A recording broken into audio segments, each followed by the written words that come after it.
Tene, yang tuan rupang And then if anyone has any questions. Thank you, Rinpoche. I wondered when you talk about Dewachen as a pure realm, how would that fit? Can it be thought of as psychological? In other words, if there was a bodhisattva who was accomplished and so was not having many obstacles and was seeing things, like we chant, grant the blessings so that we may see nirvana and samsara inseparable.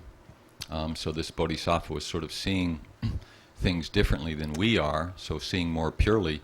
Would that sort of be like Dewachen? So no, it's not like pure perception. It's more like, you accumulate merit and then you go to a nicer place. And America is a very nice, happy, pleasant country.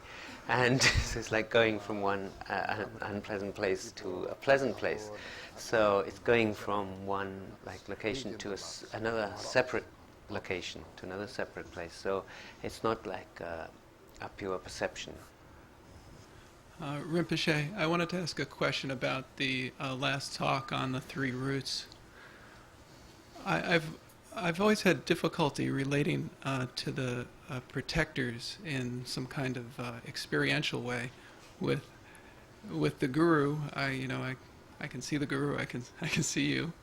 I can relate to the yidam as an aspect of the guru, so that seems almost experiential. But the protectors, doing the protector chants, doing tea offering to the protectors, I'm not left with kind of an experiential feeling of the protectors. They remain fairly abstract in my experience, and I was wondering if you could say something about that. So, so the Dharma protectors are something one can't actually see them. So they're not something that's in a human, have human form. One could say it's like maybe like non-human, but there's this like power or blessing or activity. So sometimes like one is doing something, and one has something one is trying to do, and it's going well, or sometimes.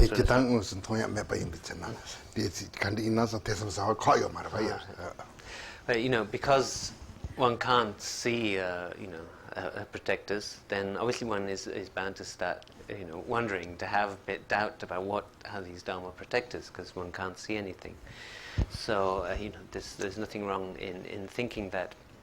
And so one's, one might be trying to do something, and it's also when it's having difficulty and it's not going well. So sometimes one is, everything is going along fine, and then it reaches a certain point, and for no obvious reason, suddenly things start to go wrong. And then that's like a kind of obstacle that's happening. And then sometimes something looks impossible to do, and there's just too many difficulties for things to work out. And yet it all works out. Everything goes very well, and it's all very successful. And so one could say that that is you could say it's a result of one's accumulation of karma, one's merit, or that it's a kind of a blessing, some kind of blessing or power activity that's caused things to suddenly turn out well, for everything to go right. And in Rinpoche's own experience is that is a man in Malaysia, a very rich man in Malaysia, and he built a hotel, and this hotel was about a big hotel, about 30 stories, but this hotel just nothing was going right with this hotel, so everything was going wrong. And so he came to see Rinpoche, and he was very troubled, and he said, I just in the day, just so unhappy, so miserable all day, and then in the night I can't sleep. And so it's bad day and night. So he was very upset and worried that he's just losing everything, and it was all going into falling under the control of another very powerful person in Malaysia. And so she thought, well, the only thing he could suggest was to recite the prayer for good fortune, the prayer of the 8 auspicious signs. So he said to recite that for blessing, and so he took that prayer and he really recited it. He recited that prayer a lot, and so he had it in his mind. He knew it off by heart by the end. I mean, and understand with the the phonetics, but he knew it. So when Rinpoche next met him, he could recite the prayer by mind. He didn't need to look at it. So it was a sign that he had really been reciting that prayer a lot. So anyway, with the whole the hotel thing all kind of went, that whole thing. But but he had also bought a little piece of land. I mean, got rid of the whole thing. He bought a piece of land in Australia, and then he'd bought a piece of land in Australia, and then the price of that piece of land suddenly shot up, and it went up really high. And so he ended up with as well off as he was before, when he thought he was going to lose everything. So he made all this money back, and so he said, Rinpoche, now everything is fine, all my troubles are gone, and I'm happy again. So so this is like, Rinpoche thinks, a sign of received some kind of blessing or something, some activity, so that things just turn out all right, in spite of all the obstacles that seem to be in the way. Thank you, Rinpoche. My question is very similar to Bill's, and so maybe I could get an elaboration. What is the relationship between Vajrayana and mahamudra, particularly with regard to the 8 consciousnesses? If it's not, if Dewachen, for example, isn't a state but a place, are the deities and all the other things in Vajrayana, what are they, and are they in the service of our experience of mahamudra? And in the teachings, you have this teaching of there's relative truth and there's ultimate truth. So in terms of ultimate truth, when he's looking at the true nature of the mind and the emptiness of which is the true nature of the mind. So and he's looking at the ultimate truth in terms of the nature of the mind. And then into the Yidam deities are in the Vajrayana practice. The Yidam deities are the expression of that natural state. So the expression of that natural state and the qualities of the true state, the ultimate state, as a kind of pure perception. So that's one thing. That's all to do with the ultimate truth. Then like Dewachen, that's not to do with the ultimate truth. This is relative truth, and it's just about being able to get a very pleasant, happy life. It's for things to go well for us, to be able to succeed in what we want to do in pretty relative terms. So it has nothing at all to do with ultimate truth. It is really to do with relative truth. Of being able to gain in relative terms a happy state, free of obstacles, and be able to accomplish what we wish to accomplish. So it's not like the mahamudra. It's not in any way profound or subtle like the mahamudra. This is something that's just simple and easy, and just purely in terms of just the way things appear to be in the relative world. It's about becoming happy in the context of a relative world. Thank you, Rinpoche.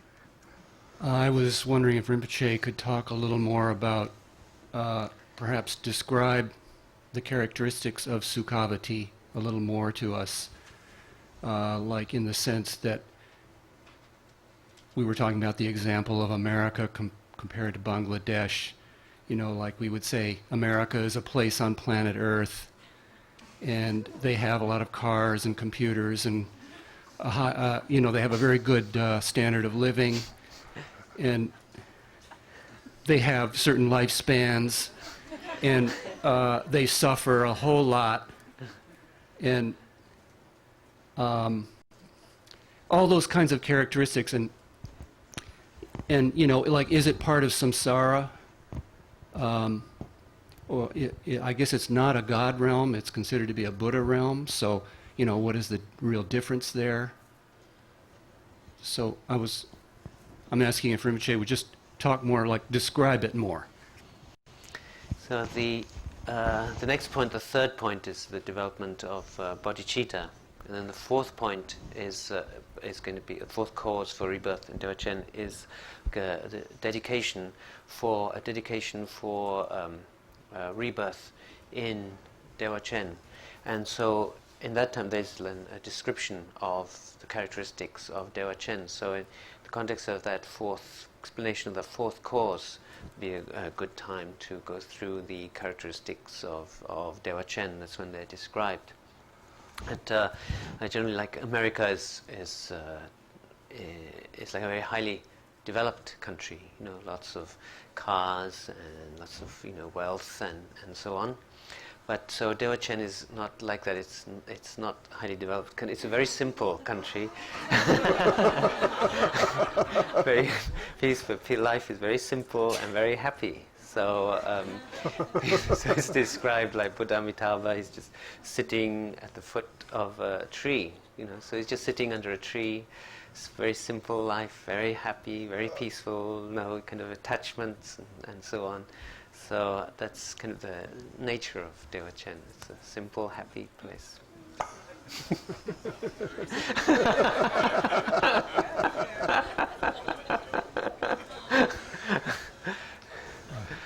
Rinpoche. I asked Bill this question, but he didn't have a chance to answer it.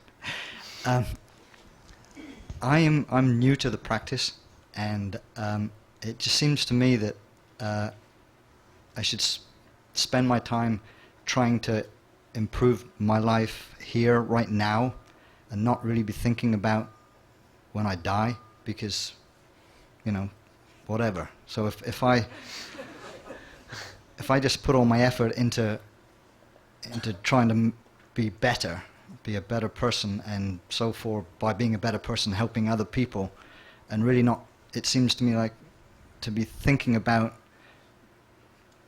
being better so that I go onto a a nice place afterwards, kind of seems selfish, and I should be thinking right now and here and looking after, keep it simple, just looking after what I can. Thank you. So one way one could say, well, maybe it seems like selfish to think about one's future life, but in another way that it isn't, because the idea is to help, and one wants to help and benefit beings, and so like this lifetime, one wants to help beings in this lifetime, but one will have that motivation, that wish, but after, say, 40 years or 50 years, that'll be over, and that motivation will not be there anymore. So, in a way, so it's a very kind of one is helping beings, but it's a slightly limited amount of benefit that one can think of. So one needs to be able to increase that, can make it longer. So one has to think in terms of helping beings, not just in this life, but also in future lives. So one can think of helping. One can, if one can benefit beings in many lives, then that's better. And but if, say, in one's next life one doesn't get a good existence, then one won't be able to help or benefit beings. And so, therefore, one thinks, I want to help beings, and help beings now, but I want to help beings in all my future lives. And so, in order to help beings in all my future lives, I've got to I have to ensure that I have a good life in my next life, a life in which I can benefit other beings. And so in order to help others, one self has to be in a good state. So, and also thinks therefore about that. I need to get in also helpings in this life, I'll also in future lives get a good existence in which I can help others. Rinpoche, when an artist makes a work of art, like a tanka, as an offering to Amitabha, what type of offering would that be considered? It seems a little of all three to me. And so I think the artist, tanka artist, that would probably be, I think, the first type, the actual possession that it would, I mean, you would think it'd be classed as. So as the artist creates something very beautiful, and which is also very beneficial to others as an aid to meditation. So it helps people in their meditation. Like, for example, there's the tanka artist Sherapalden, and Sherapalden was now quite old, and he said that he can't really, Sherapalden said he can't really do like Dzogrim practice, or meditation on emptiness or something. He can't do that. That doesn't happen when he tries to do that meditation. But when it comes to the development stage meditation, that he can do that. It's very easy, and he sees whatever deities you're supposed to see. You can see them very easily. You can see, like, start off with Vajradhara there, and to the right there's him, left him, there is right him, there is left, there is right, there left, right, left. So you can see the whole thing. And to the amazement of Rinpoche, he says, you can really see all that in your meditation, and it's very clear. And he says, yeah, no problem at all. Comes very easily, very clearly, all of it. I'm an artist, so I see the whole thing. So.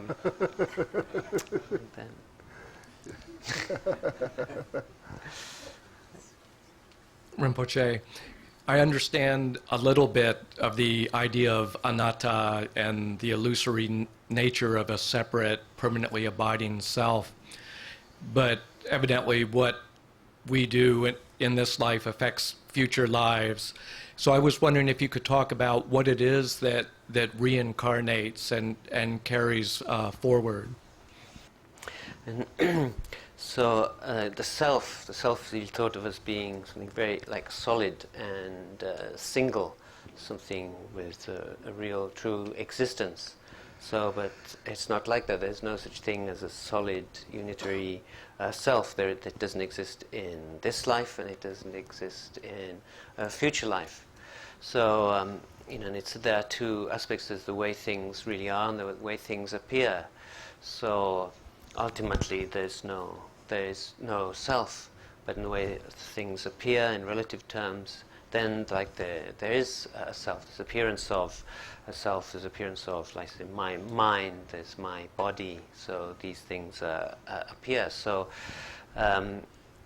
Even though one thinks, that there is no self still, you think there's me, there's my mind. You might think, well, there's no me whatsoever. We'll still think that, but we'll still think, well, this is mine, And so, like with the glasses case, we'll think, this is mine, but there's actually no connection between me and this thing whatsoever. But still, when I look at it, I think this is mine, and I better not grab it because it belongs to someone else.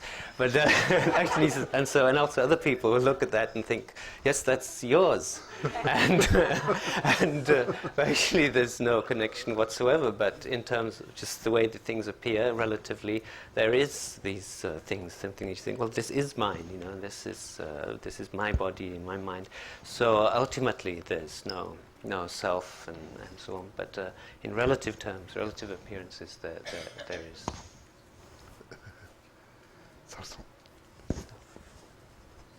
Hi.